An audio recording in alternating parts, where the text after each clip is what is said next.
Alors, bonjour tout le monde et je veux naturellement commencer par remercier Vincent pour cette invitation et pour cette collaboration pour la conférence de Harriman et Lukaitis, mais aussi pour cette opportunité de travailler ensemble que j'espère va se répéter très souvent, très souvent. Donc, suite à la discussion d'hier, j'ai sorti de mes archives 3 photos, 3 images qui, je pense, peuvent stimuler un peu la mémoire de notre discussion d'hier en tant que le spectateur idéal, qui est le spectateur idéal et quelle est l'illustration. Je pense aussi que ça résume un peu les propos de les 4 conférenciers de cet après-midi. With great difficulty and some degree of stuttering as I switch back and forth between my my maternal French and my paternal English. So you'll have to put up with my loss of vocabulary in both languages, but this is my birthright, I'm afraid. I'm going to present the speakers in their own language and in their own words. But given the fact that I think we're all getting a little tired, and that it's sometimes hard to keep up with listening to something in one's second language, I've prepared a short summary of each one of the papers, which I will read just before the person begins. So giving the people who are working their second language, or in Natalia's case, her third or perhaps fourth language, giving those people an opportunity to just get some keywords into their head so they can follow the discussion. So I hope that's of some help. So, our first speaker, Thierry Gervais, est rédacteur en chef de la revue Études photographiques et est actuellement accueilli en postdoctorat par l'université de Ryerson, où je l'ai trouvé l'autre jour, où il enseigne l'histoire de la photographie et travaille sur l'avènement de la figure du photoreporteur. Il est auteur d'une thèse intitulée « L'illustration photographique, naissance du spectacle de l'information, 1843 à 1914. En 2007 et 2008, il a été commissaire d'exposition au Jeu de Paume, l'événement Les images comme acteurs de l'histoire, et au musée d'Orsay. Mon Dieu, quel boulot. Léon Gimbel, 1873 à 1948. Les audaces d'un photographe. Il a récemment publié avec Gaël Morel La photographie, histoire technique, art, presse aux éditions Larousse, c'était en 2008. Donc, much of the literature, il présente en français, donc je présente en anglais. Much of the literature that photographic specialists enjoy and continually cite places tremendous importance on the power of photography to transform communication technologies and their host societies. Thierry Gervais is troubled by doubts about these arguments. What he sees instead are what he calls photographic insufficiencies. He sees a gap between claims for photography found in the earliest photo-illustrated periodicals and the actual images. In this paper, Thierry Gervais will argue that photographic scholars have been caught up in the rhetoric surrounding photographic reproduction without testing its assumptions against the images themselves, a test he proposes to conduct here on illustrations of the 1840s, said to be based on daguerreotypes, on the heavily edited first photographic interview conducted in 1886, and on the layouts of early 20th century photojournalistic features. Thierry Gervais' paper is entitled Insuffisance photographique, photographie de presse au XIXe siècle. Thierry Gervais. Merci beaucoup, Martha. Thank you very much, Martha. I should talk in English to Martha. And thank you very much for this summary. I really think that it will be very helpful for everybody. Merci beaucoup aussi, Vincent, pour ta gentille invitation qui, je crois, nous permet de continuer quand même un travail qu'on a commencé depuis plusieurs années. Je pense que le colloque qu'on avait organisé avec André, la trame des images, trouve ici une suite dans les travaux qui ont pu être présentés jusqu'à maintenant. Donc merci beaucoup pour ton invitation. Ce qui permet par ailleurs de réunir 2 villes canadiennes qui se réunissent assez peu, qui sont Toronto et Montréal.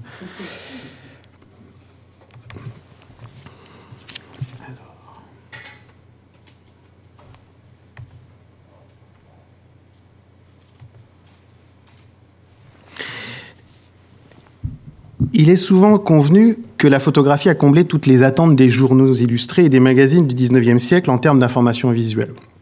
Ce postulat a légitimé de nombreuses lectures historiques de l'usage de la photographie dans la presse, qui se sont majoritairement concentrées sur la production, mettant en avant des photoreporters héroïques et valorisant l'idée de l'essai photographique.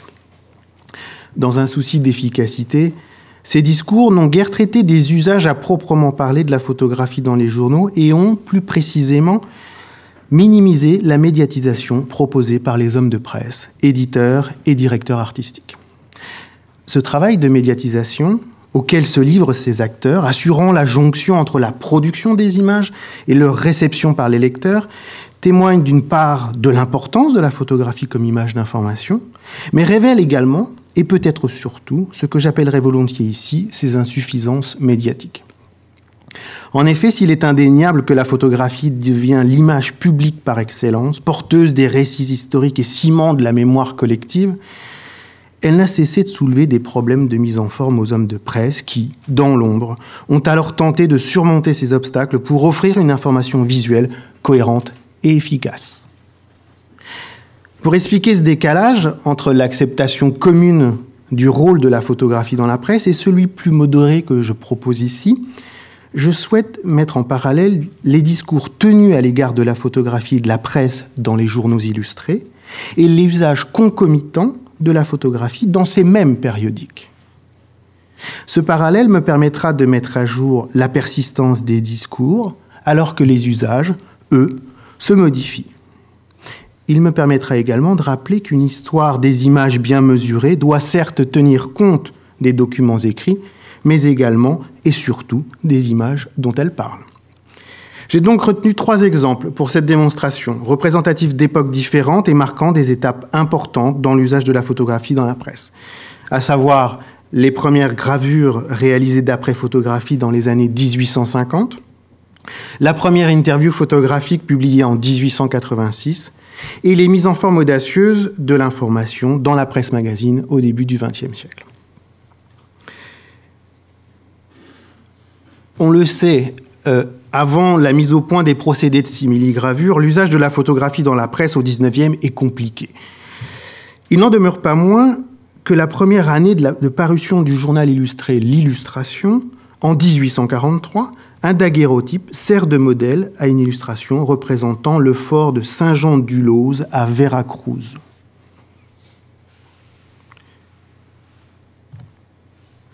Si l'image ressemble peu à une photographie, la légende qui l'accompagne souligne qu'il s'agit d'une gravure réalisée, je cite, d'après une vue prise au daguerréotype. The London Illustrated News, l'Illustration et l'Illustrierte Zeitung apparaissent quasi conjointement en Angleterre, en France et en Allemagne en 1842 et 1843. Pour l'Illustration, l'ambition des éditeurs consiste non seulement à se démarquer de la presse d'opinion, fidèle à un parti politique, mais aussi d'offrir au lecteur une vision illustrée de l'actualité. Cette distinction par l'image est clairement exprimée dans l'éditorial du premier numéro daté du 4 mars 1843. Je cite « Puisque le goût du siècle a relevé le mot « illustration », prenons-le. Nous nous en servirons pour caractériser un nouveau mode de presse nouvelliste. » Fin de citation. Quelques mois plus tard, en septembre 1843, les éditeurs publient le premier volume de l'Illustration et précisent dans la préface leur ambition journalistique exploitant une métaphore efficace. Je cite « L'Illustration sera en un mot un miroir fidèle, où viendra se réfléchir dans toute son activité merveilleuse et son agitation variée, la vie de la société au XIXe siècle. » Fin de citation. Quelques années, donc, après la diffusion du daguerréotype en 1839, alors que les premiers ateliers de portraits séduisent leurs clients avec des images métalliques miroitantes, les éditeurs de l'Illustration proposent à leurs lecteurs d'être le miroir fidèle des nouvelles françaises et internationales. Enfin, toujours dans le même esprit, Mais en 1850, pour convaincre les lecteurs sceptiques de l'existence de la Californie, Adolphe Johann accompagne son article descriptif de gravures réalisées à nouveau d'après une épreuve daguerrienne. Dans son texte, Johann s'explique et pose la question suivante, je cite, « Nier le daguerreotype ne serait-il pas nier la lumière ? Or, quel est l'insensé qui oserait ne pas croire au soleil et à ses œuvres ?» Puis il poursuit et présente les 4 images que voici. Et présente les 4 images de l'article comme, je cite, une série de preuves et un témoignage irrécusable. Fin de citation. Au milieu du XIXe siècle, en France, tant les pratiques journalistiques que l'usage de la photographie sont donc justifiés dans les discours de l'époque par une minimisation du travail de médiation de la part des journalistes et des éditeurs de presse. Ne se propose-t-il pas, en effet, de n'être que le reflet de l'actualité ? Dans ce cadre, l'aspect mécanique de la photographie intervient comme un argument supplémentaire, garant de l'impartialité du journal. Tout au long du XIXe et même du XXe siècle, ce discours de légitimation, destiné à mettre à distance le journalisme d'opinion, se répète. Les arguments qui le charpentent se retrouvent décennie après décennie, bien que l'usage de la photographie, lui, évolue et s'adapte. En effet, les images en général et la photographie en particulier ne cessent de changer d'aspect dans les pages des journaux, témoins d'innovations techniques et reflets de contextes culturels différents. Si les rédacteurs en chef et directeurs artistiques tentent de masquer leur travail de médiation, il n'en demeure pas moins un travail de mise en forme dont la finalité est d'assurer la crédibilité de leur publication. Car si la dimension mécanique de la photographie est un ressort utile au discours, son usage soulève de nombreux problèmes auxquels il faut remédier pour garantir l'efficacité de l'information visuelle. En ce qui concerne les images qui illustrent l'article de Johann sur la Californie, il est en effet difficile de distinguer leur origine photographique. Les daguerreotypes n'ont été que les modèles pour le graveur, dont on distingue la signature en bas à gauche, le breton ici. En 1850, les éditeurs ont dû confier ces photographies aux mains de l'artisan pour qu'il traduise les niveaux de gris en hachures noires et blanches sur un bloc de bois. Alors seulement, les images ont pu être associées au caractère typographique dans la composition de la page de journal.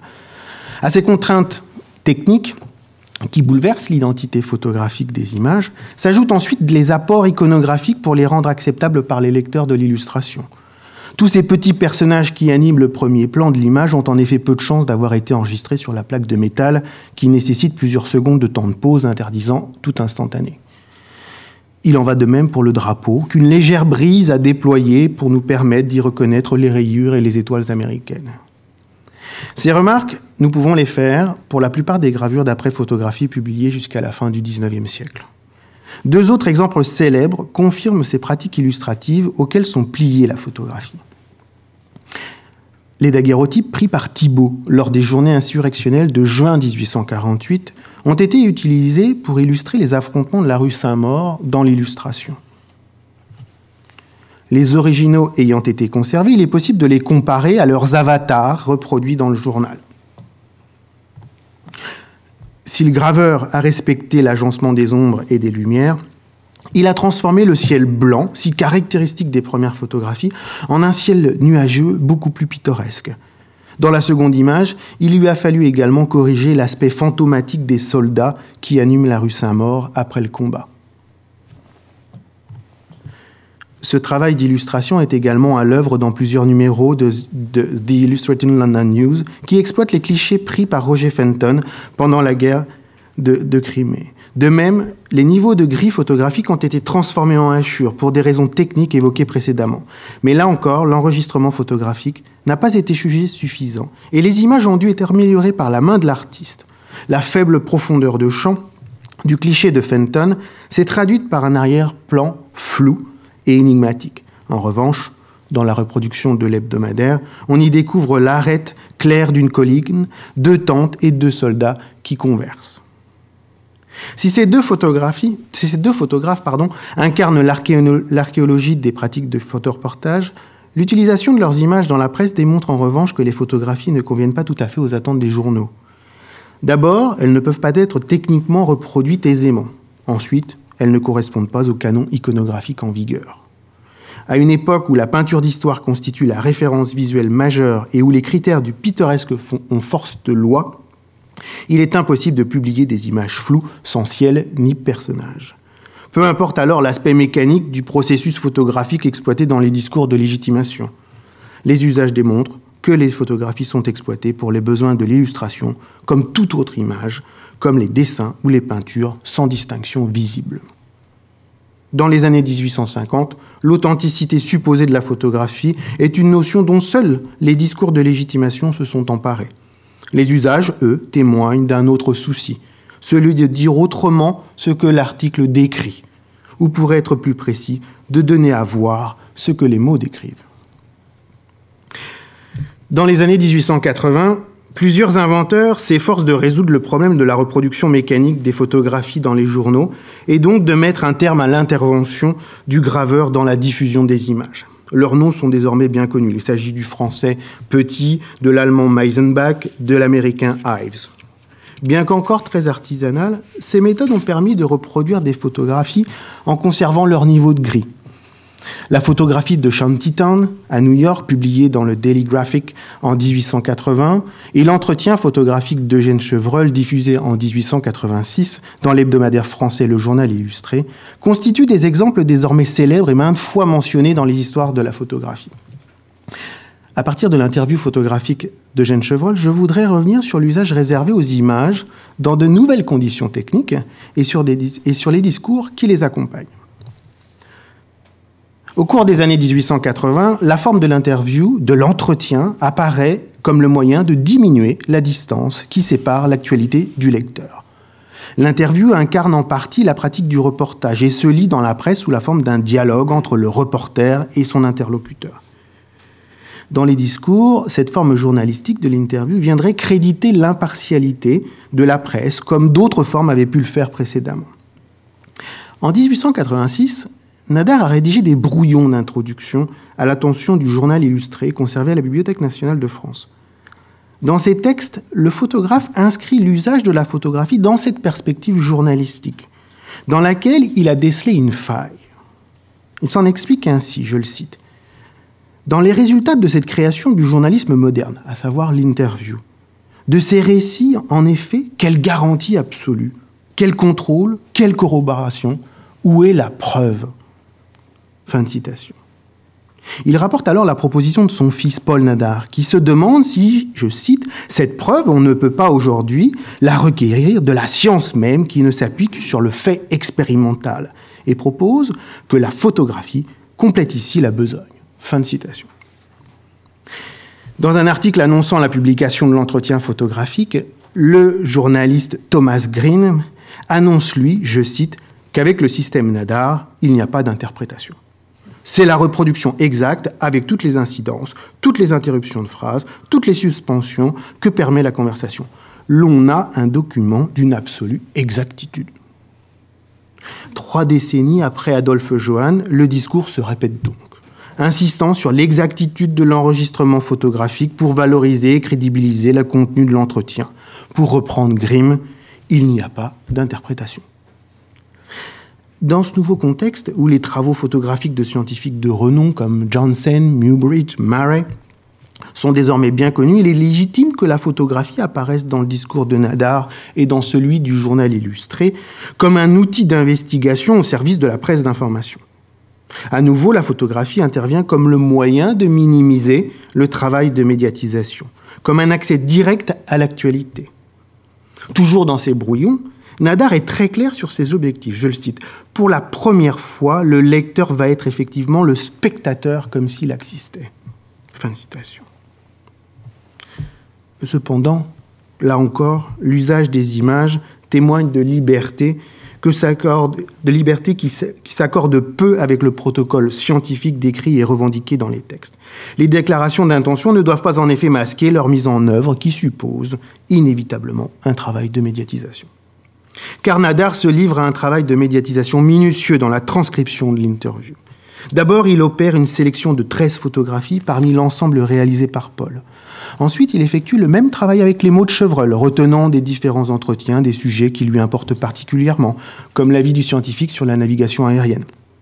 Enfin et surtout, il s'octroie une très grande liberté dans les associations entre les images et le texte publiés dans le journal illustré. L'historienne Geneviève Rennes a identifié 3 entretiens distincts menés auprès du scientifique par Nadar et son fils qui apparaissent sous la forme d'un seul, au final, dans le journal illustré. Ensuite, l'historienne a tenté d'établir des liens entre le texte et les images, mais elle s'est très vite aperçue que l'entreprise était vaine. Nadar s'étant livré à des associations peu respectueuses de la chronologie des entretiens et ayant retenu des propos scientifiques inexistants. Je la cite. Les légendes de ces photos étaient distribuées au hasard. Chevreul prononce une phrase sur une photo. Sur celle qui la suit, on trouve des paroles qui ont été dites un autre jour et à un autre sujet. Si le texte de certaines photos est vraisemblable, on se retrouve confronté pour la plus grande nombre à des contradictions, des incompatibilités qu'on ne sait pas résoudre. Pire encore, plusieurs tirages d'une même photo ne portent pas le même texte. Et inversement, il arrive que la même phrase soit attribuée à 2 photos différentes. Parfois, il est impossible de retrouver dans le texte intégral des interviews l'extrait qui figure sous le tirage. Fin de citation. Nadar se livre dans le journal illustré à un travail de narration qui s'émancipe de la froide et stricte transcription de l'interview. Au mépris de la reproduction exacte revendiquée dans le petit journal, Nadar agence les images et leurs légendes de telle sorte que les lecteurs puissent passer de l'une à l'autre pour suivre le récit. Les images sont numérotées pour guider le lecteur et les légendes sont rédigées afin de construire une histoire cohérente sans avoir à se référer à l'entretien proprement dit. Ainsi, la première image, présentant Chevreul face à un album, l'air interrogateur est accompagné des paroles suivantes, je cite, « Et que voulez-vous que j'écrive sur votre album ?» et se présente comme l'introduction de l'entretien. Dans la seconde, j'en suis bien la seconde, voilà. Dans la seconde, la pose de Chevreul est moins suggestive et donc plus malléable. Nadar l'utilise donc pour lui adjoindre l'avis de Chevreul au sujet des travaux de Pasteur. Dans la troisième, Chevreul apparaît la plume à la main, l'air penseur. La légende nous apprend qu'il va inscrire son premier principe, ce qu'il fait dans la quatrième. Penché sur l'album de Nadar. En guise de légende, les mots mêmes de Chevreul ont été reproduits. Je cite, « On doit tendre avec effort à l'infaillibilité sans y prétendre. Chevreul. » Chevreul qui prend soin d'ajouter le nom de Malebranche, véritable auteur de la citation. Puis le récit se poursuit dans les autres images sur la philosophie quotidienne de Chevreul qui ne boit que de l'eau et qui se dit prêt à ne croire que ce qu'il voit, et ainsi de suite. Enfin, la dernière image conclut l'entretien. Chevreul, la bouche ouverte, la main en avant pour appuyer son propos, aurait déclaré « Je ne vous ai pas tout dit, mais il ne suffit pas de dire, il faut prouver, il faut faire voir. Il faut que je vous fasse voir, il faut que vous voyez. Je veux faire voir parce que c'est quand je vois que je crois. »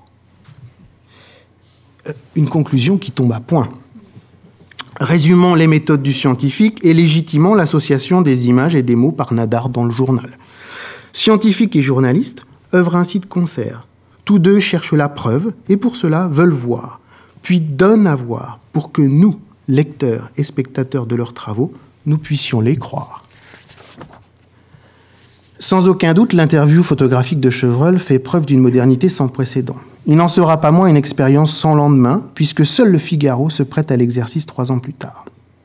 Une percée avant-gardiste de la photographie dans le champ journalistique que ni les photographes, ni les imprimeurs, ni même les lecteurs ne pourront soutenir avant la fin du XIXe siècle, lorsque les premiers magazines français se construisent autour de la photographie. Mais au-delà de la question de la chronologie, l'interview photographique permet de mettre à jour la médiation nécessaire pour la mise en récit de l'actualité. Certes, Nadar, père et fils, mettent en place un protocole d'enregistrement influencé par les pratiques scientifiques. Et certes, les photographies sont reproduites en simili-gravure. Mais cette rigueur mécanique dans la production et la reproduction des photographies n'est pas suffisante. Pour être médiatisées et diffusées, les photographies ont dû être associées, numérotées, légendées. Alors seulement, elles ont donné à voir une image précise de Chevreul, celle que Nadar voulait donner à voir, celle d'un scientifique centenaire au fait des dernières méthodes de recherche et de leurs résultats. À la fin du XIXe siècle, les travaux de Petit, Meisenbach et Ives trouvent enfin dans la production des trames de la Société Lévy de Philadelphie le relais industriel nécessaire à la reproduction massive de la photographie dans la presse. La photographie est également devenue une pratique plus démocratique, permettant une production importante d'images qui a incité les journaux illustrés à délaisser les dessins au profit des photographies d'actualité. Cette modification des usages de la photographie a provoqué une métamorphose des objets de presse. Au juste équilibre entre texte et images qui prévalait dans les journaux illustrés, la surabondance de photographies est devenue la règle des nouvelles formules et des nouveaux magazines. C'est le cas pour The Illustrated American ou The Collier's Weekly à New York, ou pour La Vie illustrée et La Vie au grand air à Paris. Dans ce dernier magazine, sur lequel je m'appuierai pour ce troisième exemple, chaque page et chaque double page s'est indépendantisée du reste du magazine et propose une actualité distincte. Le lecteur peut donc passer d'une page à l'autre, peut donc feuilleter le magazine au gré de ses intérêts sans être tenu de commencer par la première page. La Vie au grand air est un magazine sportif qui se prononce moins sur la légitimité des images qu'il diffuse. Dans son article liminaire, le directeur, Pierre Lafitte, annonce cependant les objectifs ainsi, je cite, « Au bout de l'année, nos élégants fascicules formeront un album superbement illustré qui constituera le document le plus fidèle et le plus artistique des différentes manifestations de la vie sportive. » Pour rendre compte fidèlement de cette actualité, la photographie est décrite comme un outil indispensable. Dans la légende de la double page consacrée au Grand Prix de Paris de 1901, la rédaction rappelle « Il y avait 100 000 personnes dimanche à Longchamp pour le Grand Prix. Mais combien, même parmi les plus favorisés, peuvent raconter d'avoir vu la course ? C'est pour les autres et pour ceux qui n'étaient pas à Longchamp que La Vie au grand air a tenu à donner les diverses péripéties de la grande épreuve. » L'année suivante, dans le même événement, la légende est plus précise. Je cite, « Le Grand Prix de Paris, 2 points. Ce qu'ont vu les objectifs des 6 photographes de La Vie au grand air. » À travers ces deux formules s'exprime le souci de raconter, avec la pluie, des photographes, ou pour être plus précis, de la photographie. En effet, il n'est pas question ici des photographes, mais de leur objectif, comme s'ils œuvraient seuls, tels des machines à images indépendantes de la main humaine. On retrouve là, alors, encore et toujours, l'idée d'une image mécanique garantissant la fidélité de l'actualité diffusée. Ainsi, des doubles pages sont-elles titrées « La course racontée par la photographie » ou encore, pour faire écho aux essais de Nadar, « L'interview photographique des 500 km ». D'une certaine manière, les usages de la photographie prolongent également ceux mis en place par Nadar, du moins en partie. Les photographies sont en effet reproduites en simili-gravure et sont numérotées pour suggérer au lecteur l'ordre de visionnement des images. L'image 1 montre donc légitimement les chevaux défilant avant le départ. L'image 2, le galop d'essai. L'image 3 et 4, le déroulé de la course, dont le passage des 3000 mètres. Puis enfin, l'image 5 présente le passage du poteau d'arrivée. Chaque numéro renvoie aussi à une légende descriptive, en cas de doute sur le contenu des clichés. Un récit en images donc, de la course à Longchamp, avec un début et une fin. À la différence de l'interview photographique de Nadar, les images sont déployées sur la double page, tel un seul et même espace, bord à bord, séparés d'un mince liseré blanc seulement. Une mise en forme qui exploite au mieux les ressources spatiales de la double page et dont l'agencement des images accentue l'effet de continuité visuelle et l'idée de récit. Ce travail d'organisation des photographies se révèle suffisamment efficace pour être exploité à de multiples reprises pour des courses hippiques, des courses à pied ou encore des acrobaties aériennes. Cependant, cette modalité de récit, initiée par Nadar et qui garantit la signification des photographies, ne satisfont plus toujours les exigences éditoriales de la rédaction. Dans son article liminaire, Lafitte souhaitait proposer au lecteur un document à la fois fidèle et artistique. Il ne s'agit pas en effet simplement d'informer, il faut également plaire et séduire les lecteurs par des mises en forme artistiques. Lucien Faure, le directeur artistique du magazine, se charge donc non seulement de la mise en récit en ordonnant et juxtaposant les images, mais il donne également à ses compositions une valeur artistique, aux effets de récit. Il superpose alors des effets visuels surprenants, destinés à capter l'attention des lecteurs. En 1906, par exemple, alors que les courses automobiles deviennent des événements prisés, La Vie au grand air consacre une double page à l'art de prendre les virages, qui illustre également un art certain de la mise en page. Sur ces deux pages, texte et images ont été utilisés tels des éléments graphiques. Faure a conservé l'idée de succession, comme le suggère notamment la petite flèche dans la première image en haut à gauche, mais il a également détouré chacune des images pour les inscrire dans des cadres précisément ciselés pour que la série d'images forme une courbe, la courbe d'un virage. Le texte se trouve dispersé dans les espaces restants, sans respect pour le colonnage traditionnel. Au niveau de lecture proposé par le texte et les images, la mise en page en propose un troisième, conjuguant les deux effets, avec un effet visuel significatif. En 1911, lorsque Jules Védrine remporte la Coupe Michelin qui récompense la plus longue distance parcourue en aéroplane, La Vie au grand air lui consacre sa double page centrale.